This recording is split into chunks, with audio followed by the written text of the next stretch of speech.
Part 18. High-Pass Whisper, A Cappella Vocals, Vocal Harmonies. Chapter 1. The Thinning of the World. The atmosphere at 12,000 feet does not simply exist. It weighs. It is a physical presence, a thin, transparent veil that pulls the oxygen from the lungs before the blood can ever claim it. Alara felt this thinning of the world as a dull, rhythmic ache behind her eyes, a pulsing that synchronized with the heavy, leaden strike of her boots against the shale. The narrow trail, a mere ribbon of broken stone, clinging to the ribs of the massif, seemed to shrink with every yard gained. To her left, the granite wall was a cold, indifferent companion. To her right, a 1,000-foot drop into the churning gray mists of the valley below offered a terrifying invitation to the abyss. Every breath was a conscious negotiation, a desperate bargain with an environment that felt increasingly alien. The air lacked the sweet, heavy scent of the pines she had left behind days ago. Here, it tasted of nothing but cold and the absence of life. The very molecules seemed to repel her presence, reminding her with every gasping inhalation that she was a trespasser in a kingdom built for giants of stone and ice. Chapter 2. The Predatory Bite. As the sun dipped toward the jagged horizon, painting the clouds in bruised shades of violet and gold, the temperature plummeted with a violent suddenness. This wasn't the gentle cooling of a valley evening where the earth exhales the warmth of the day.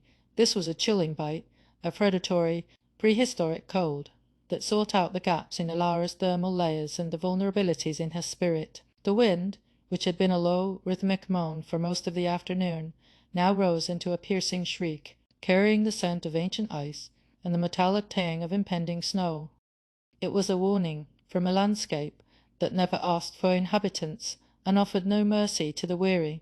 She could feel the frost beginning to crystallize on the fine hairs of her hood, a delicate, deadly lace that marked her as a part of the mountain's expanding winter grip. The sky turned a deep, bruised indigo, and the stars began to pierce through the darkening veil, like cold, distant eyes watching her struggle. Chapter 3. The Rebellion of the Body. Alara's body began to rebel in earnest. The power of the body, that reliable engine of muscle, bone, and stubborn intent she had honed through years of grueling preparation in the humid gyms and rain-slicked trails of the lowlands, was finally starting to fail. Her quadriceps burned with a slow-motion fire, a buildup of lactic acid that felt like molten lead pouring through her veins. Each step required a monumental act of will, a cognitive override of the screaming protests from her knees and ankles. Her fingers, despite the heavy, specialized gloves, had gone numb, turning into wooden talons that fumbled clumsily with her trekking poles.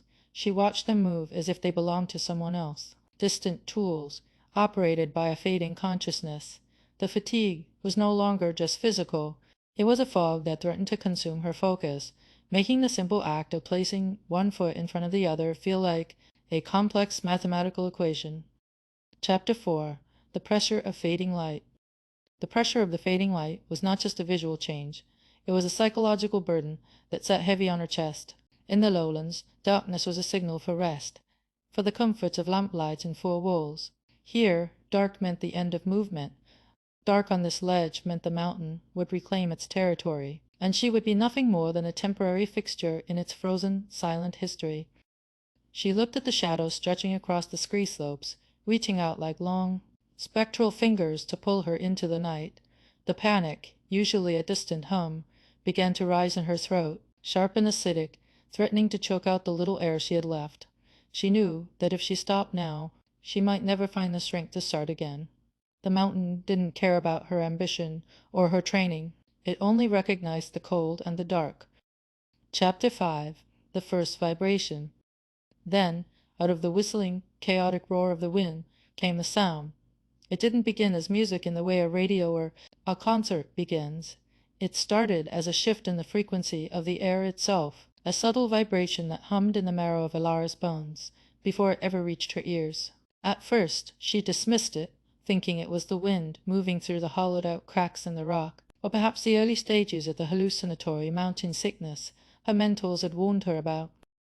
High altitude was known to play tricks on the mind, turning the sound of blood rushing in the ears into voices or phantom bells, but the tone was too melodic, too structured to be a trick of the wind or a glitch of the brain. It was a cappella voices, rising from the deep recesses of the canyons, or perhaps from the very stones themselves.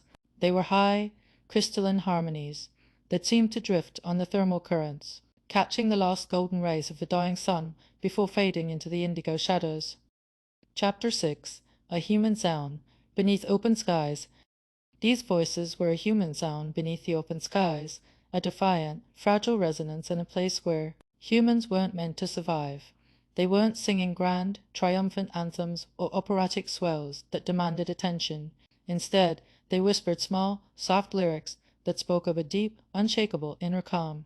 The words were indistinct, more like the essence of language and the structure of it, yet she understood their meaning perfectly.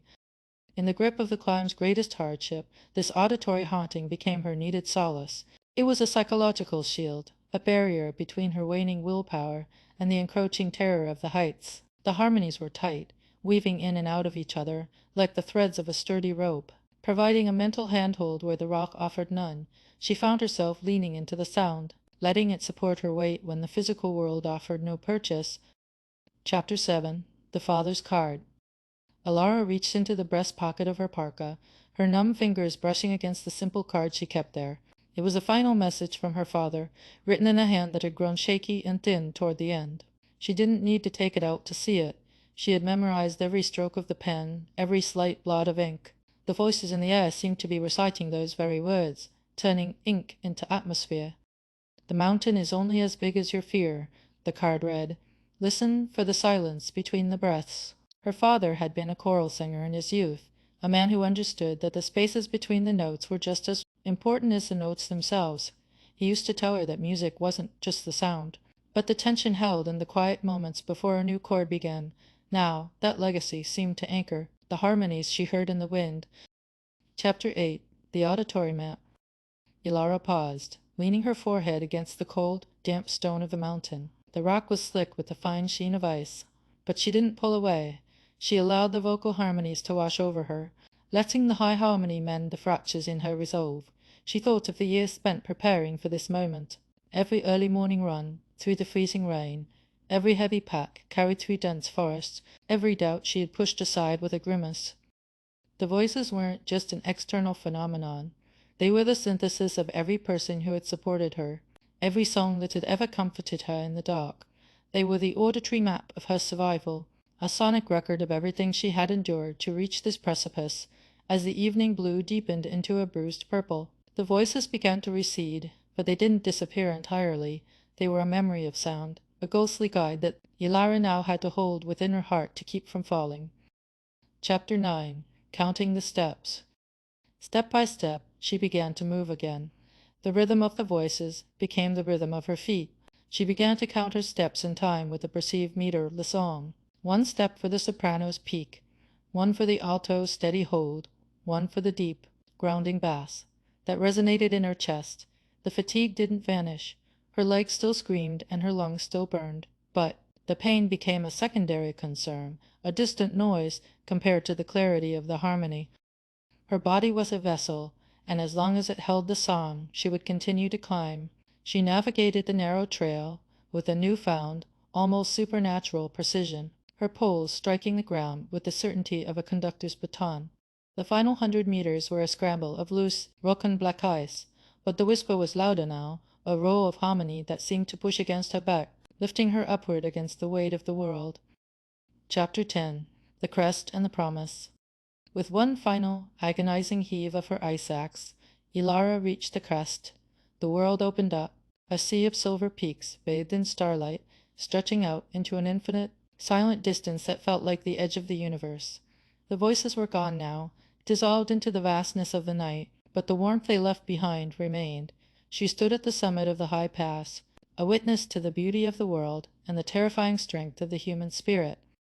She took a long, shaky breath of the freezing air, her lungs finally finding a rhythm that didn't feel like drowning. She had reached the high, cold peak, not because she was stronger than the mountain, but because she had learned to listen to the whisper it held as she drifted into a shallow sleep in her bivouac. The last thing she heard wasn't the wind, but the faint, lingering echo of a harmony that told her she was exactly where she was meant to be. The granite spine is sharp and cold. The oxygen is thin and rare. The stories of the brave and bold are whispered in the frigid air. A choir rises from the stone. Without a drum will still the string, to tell the climber, not alone, the songs that only mountains sing. A steady beat within the bone, a harmony to mend the soul. Upon the high and frozen throne, the broken spirit is made whole. The heavy heart begins to rise, to meet the summit's starlit grace. Beneath the vast and silent skies, the soul has found its rightful place.